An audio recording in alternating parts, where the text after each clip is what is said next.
Now, back to The Drive with Steve Jackson, live and local on Crystal Clear FM at 103.5 in Santa Rosa and 94.5 in Petaluma. KSRO News Time is 4:26. It is The Drive. Steve Garner's filling in for Steve Jackson today, along with Brent Allen and Pete Fapiano. I want to welcome to the show Caitlin Child. She's Sonoma County Resilience Fund Community Foundation of Sonoma County.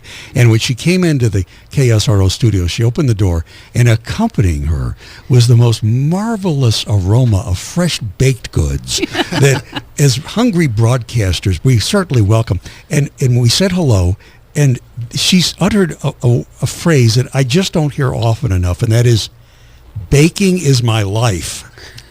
Welcome to the afternoon. Thank you it's so much. It's wonderful to meet you. Thank you so much. I moonlight as a baker. And what did you bring in this afternoon? I brought in some pumpkin bread for you guys, fresh out of the oven. Hopefully it's good. There's few things. I mean, prescription drugs can't hold a candle to fresh baked goods as far as stress reduction in my humble opinion. Absolutely. And we all need a little comfort food right now. Tell us what the organization does, number one. Tell us how we can participate and contribute. And number three, you have some big news to share with our listeners this afternoon. I do. I'm actually breaking some news right now, which I've rarely gotten an opportunity to do. So first off, a little bit about Community Foundation Sonoma County. We've been here in Sonoma County for 36 years as a philanthropic institution, and we've through our donors have granted out over $225 million to nonprofit organizations, many of them right here in Sonoma County. So we have this great history in philanthropy, working with donors to kind of help them be strategic in their giving and bring them kind of all of the advice and knowledge they might want about where they can be philanthropic and what the community issues are. In 2017, we launched the Sonoma County Resilience Fund right after the fires happened to really take an eye on long-term recovery funding. And so what that means is we're giving to support organizations kind of over the course of the recovery, because it can take anywhere from 5 to 10 years to recover.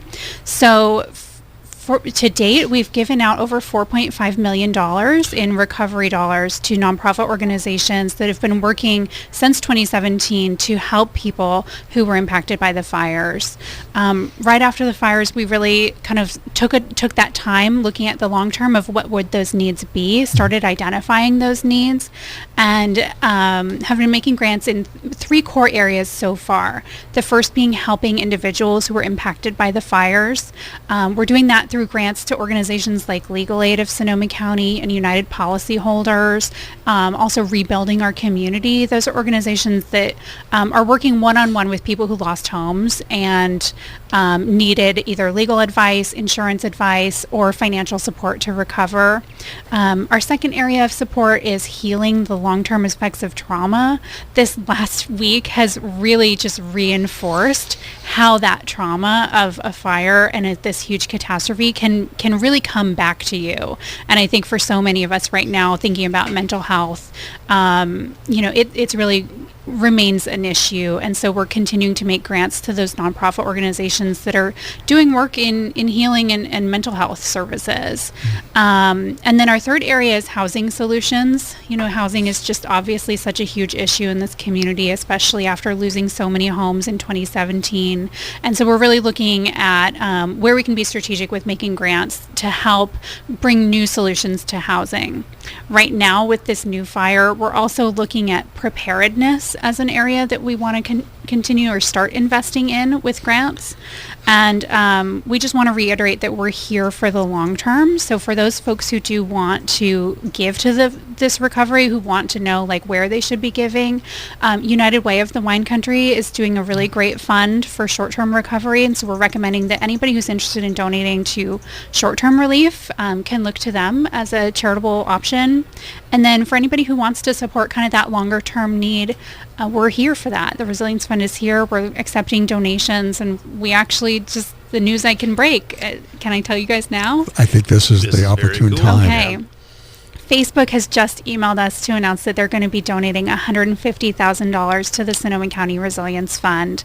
And Cheryl Sandberg just posted about it on her Facebook page. So I'm That's really fantastic. thrilled to be able to announce that. That's good news. Did you reach out to Facebook, or how did that come about? Well, it came about actually because of 2017. Right after those fires, Facebook reached out to us and said they wanted to give to the Resilience Fund.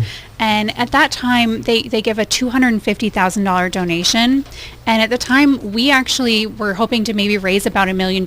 You know, we were like a day into the fires. We didn't know how things were going to go. And we ended up raising over $16 million for long-term fire recovery. But we count Facebook as one of our very early investors that kind of sparked a round of giving through Silicon Valley.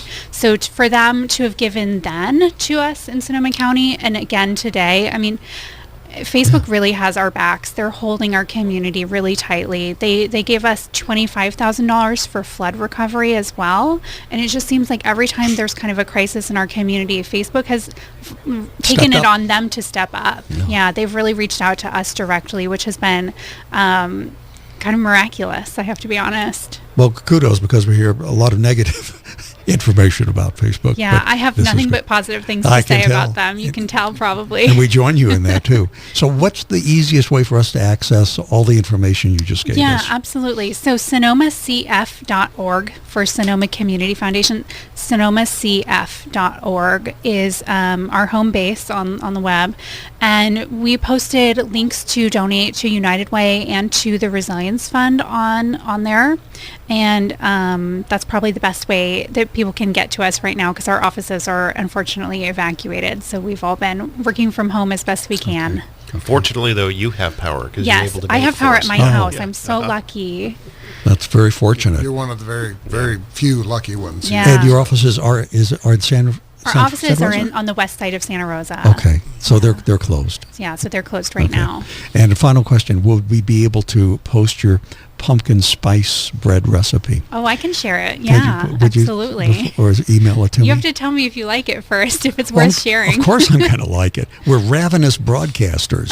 We have very low standards, even if it's just an okay pumpkin spice. Won't we love it? Absolutely. We can be easily bribed by food. Oh, well, I have to tell you, I'm just so grateful for everything that you guys have been doing to share the news, keep people informed. I mean, I've listened at like 3 a.m, in bed, like trying to sleep but not being able to sleep, and just knowing like the news was so helpful. A few minutes ago, Dano called in. He was at 128 in Chalk Hill and gave us an eyewitness report of a structure that was burning. Listeners obviously know that while we're bringing in all this information from multiple sources from here and San Francisco and Sacramento, we're also following our own texts from family and friends who are in disastrous conditions. So we're doing this simultaneously. And Brent, you received the text just a while ago. We'll share this with our I listeners. did, yeah, if I could. This is actually some good news. My cousins, they all live up in Healdsburg, but Marcy and Steve out on Chalk Hill Road, and there was a long time in the last couple of nights where they thought they had lost their house. They thought it was gone. They had to evacuate. They're out of the area. And good news that through the very, very dedicated efforts and very hard work by not only the Sheriff's Department, but by CAL FIRE, they discovered that their house was able to be saved, that it burned right up to the house, around the house, right to their cement patio. But as of now, their house is okay, and we're crossing our fingers that the wind event that's happening tonight will spare the house once again. So along with your good news, it's great to have good news stories to share as Well, well. this is the news we want to focus on. Thank you for sharing that, Yes. Brent. And Caitlin, thank you so much for coming in. Thank you. And I know you will spend that grant wisely. Yeah, and we'll love to, we'll keep you guys updated on how we're doing with our grant making and all of the organizations that we're able to support.